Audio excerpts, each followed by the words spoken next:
Mesdames et messieurs, bonsoir et merci d'être avec nous sur ce plateau pour le besoin d'une fenêtre consacrée à la visite du président de la République française, François Hollande, qui est sur nos terres depuis ce matin. C'est une première pour lui, depuis son installation à la tête de l'État de la France, une visite qui va se poursuivre. Vous avez suivi certainement son face-à-face avec les députés à l'Assemblée nationale. François Hollande va se rendre et est en train de se rendre à l'instant à l'île de Gorée, où également il tiendra un discours.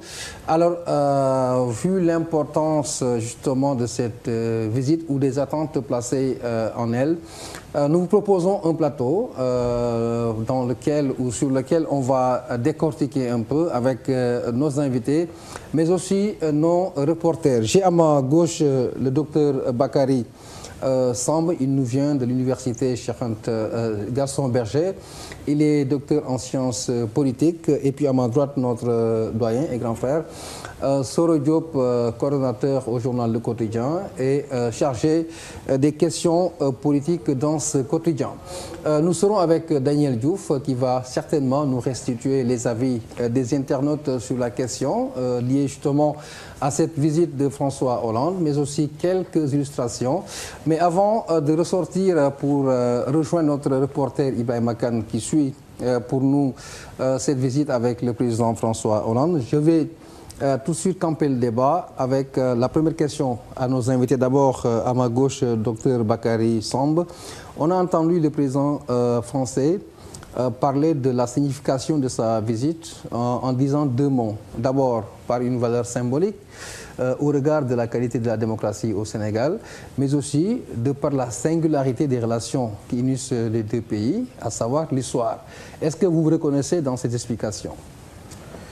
Tout d'abord, merci de m'avoir invité. Je salue au passage les téléspectateurs de la TFM partout dans le monde.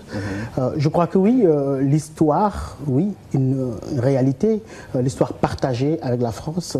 On se souvient que même à la Révolution française, il y avait déjà les doléances du Sénégal qui étaient présentées. Donc, et certains Sénégalais étaient même français avant des Alsaciens ou des gens de la Moselle. Donc, c'est une vieille histoire. Mais aussi la qualité de notre démocratie qui est saluée à travers le monde. Justement, oui, le Sénégal garde son rang de démocratie africaine parmi ces rares démocraties stables telles qu'on en trouve ailleurs. Et je pense que c'est vraiment juste de camper le sens de cette visite dans ces deux dimensions-là.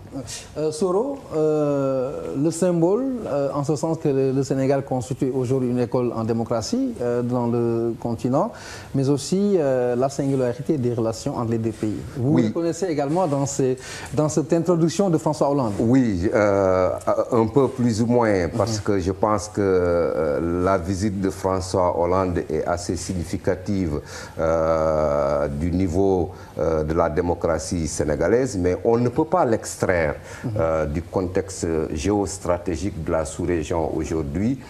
Pratiquement, le Sénégal est le seul pays stable. Il y a le Mali qui est gangréné dans une crise. Il y a la Guinée-Bissau, un État narcotrafiquant. Il y a la Guinée-Conakry qui est dans l'instabilité totale. La Mauritanie, où une frange d'atomies ne permet pas de dire que ce pays est totalement stable. Dans cet océan de troubles et de tumultes, le Sénégal offre quand même le visage d'un pays relativement stable. C'est pourquoi il ne faut pas occulter aujourd'hui, au-delà du discours, ce qui fonctionne dans le discours fondamentalement de François Hollande. Du point de vue des perspectives futures, il l'a dit. Nous reviendrons sur